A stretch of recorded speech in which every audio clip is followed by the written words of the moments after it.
Audio Jungle.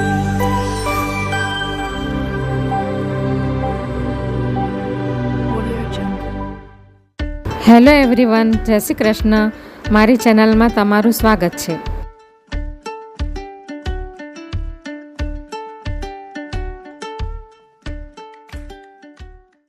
Channel પર નવા હોવ તો જરૂરથી ચેનલ સબસ્ક્રાઈબ કરજો, જેથી મારા દરેક વિડીયોનું નોટિફિકેશન તમારા સુધી પહોંચશે.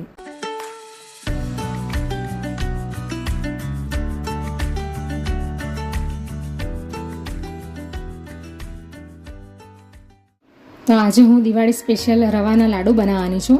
તો એના માટે મેં આ સામગ્રી લઈ લીધી છે. તો એક આખી વાટકી ભરીને મેં આ રવો લઈ લીધો છે ઝીણો, અને આ એક વાટકી ભરીને ખાંડ લીધી છે, અને અડધી વાટકી કોપરાનું છીણ લીધું છે સૂકું, અને આ અડધી વાટકી મલાઈ લીધી છે. અને એની અંદર નાખવા માટે આપણને આ ઘી જોશે, અને આ ડ્રાયફ્રૂટ્સ લીધા છે બધા કટ કરીને. બદામ છે, કાજુ છે, કિસમિસ છે અને પિસ્તા છે.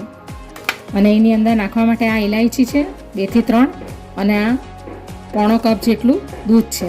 તો હવે આપણે સૂજીના લાડુ બનાવવાનું ચાલુ કરીએ. તો સૌથી પહેલાં આપણે 2 મોટા ચમચા ઘી નાખીશું. આ ગાયનું ચોખ્ખું ઘી છે. તો સૌથી પહેલાં આપણે આ જે ડ્રાયફ્રૂટ્સને કટ કરીને રાખ્યા છે એ આપણે પહેલાં ફ્રાય કરી લઈશું.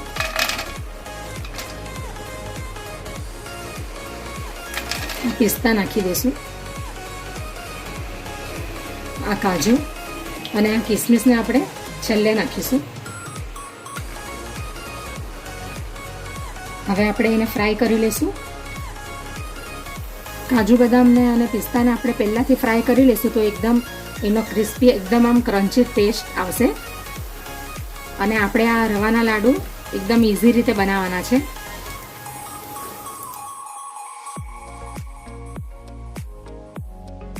આની અંદર આપણે આ દ્રાક્ષ નાખી દઈશું. ગેસની ફ્લેમ મીડિયમ જ રહેવા દઈશું. હવે આપણે આ સૂજીને એડ કરી દઈશું અંદર.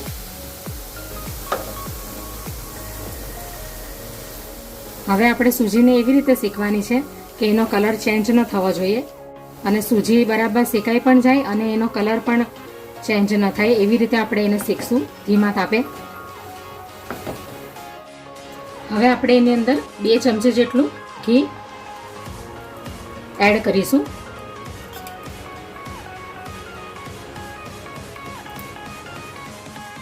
હવે આપણે એને બરાબર શેકી લઈશું. સૂજીનો એકદમ સરસ શેકાવાની સ્મેલ આવે ને ત્યાં સુધી આપણે એને શેકી લઈશું. આપણે સૂજીને ધીમા તાપે બરાબર શેકાવા દઈશું. જ્યાં સુધી એની શેકાવાની સ્મેલ આવી જાય ત્યાં સુધી આપણે એને શેકાવા દઈશું બરાબર. પણ ધ્યાન રાખવાનું છે કે એનો કલર ચેન્જ ન થવો જોઈએ, એટલે ધીમા તાપે જ એને આપણે શેકશું. હવે રવો બરાબર શેકાઈ ગયો છે, તો હવે આપણે આ કોપરાની છીણ અંદર નાખી દઈશું. કોપરાની છીણને આપણે આ સ્ટેજ પર જ નાખવાની છે, નહીં તો પછી બળી જશે. એટલે આપણે એને રવો શેકાઈ જાય ને પછી જ આપણે કોપરાની છીણને અંદર એડ કરવાની છે, જેથી કરીને એ બળે નહીં. આ એલચી ક્રશ કરેલી છે એ નાખી દઈશું અંદર. હવે આપણે એની અંદર આ ખાંડ એડ કરી દઈશું.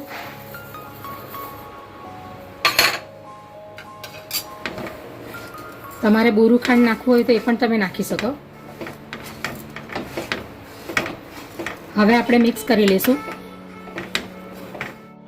હવે આપણે આ મલાઈ અંદર નાખી દઈશું. મિક્સ કરી લઈશું બરાબર.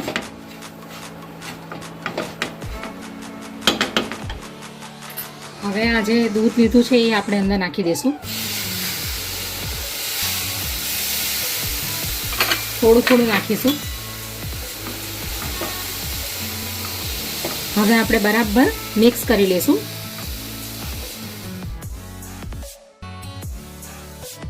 આ બચેલું દૂધ છે એ પણ આપણે અંદર એડ કરી લઈશું.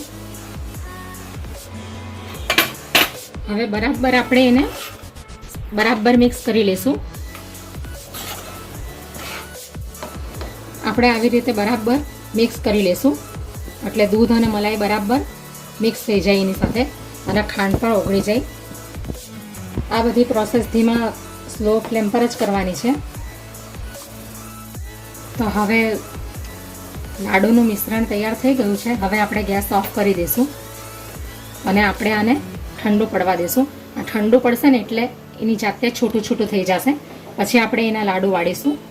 ત્યાં સુધી આપણે એને ઠંડુ પડવા દઈશું. તો હવે લાડુનું મિશ્રણ ઠંડુ થઈ ગયું છે. તો હવે આપણે એના લાડુ વાળી લઈએ. આ ટાઈપનું છૂટું છૂટું બન્યું છે દૂધ નાખવા હોવા છતાં.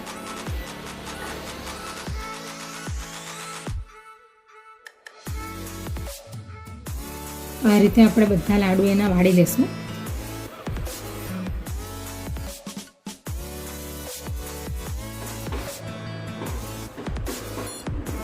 તો આ રીતના બધા લાડુ આપણે વાળી લેશું. સરસ દાણા દાણા વાળું છૂટું છૂટું મિશ્રણ બન્યું છે.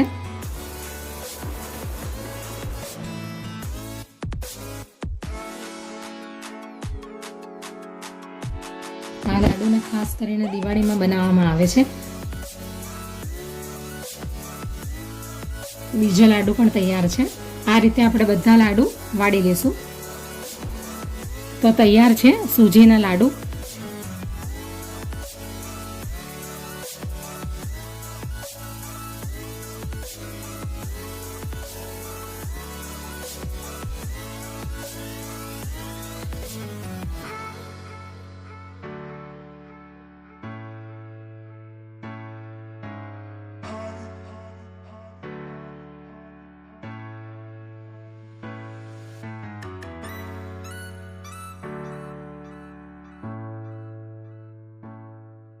Audio Jungle.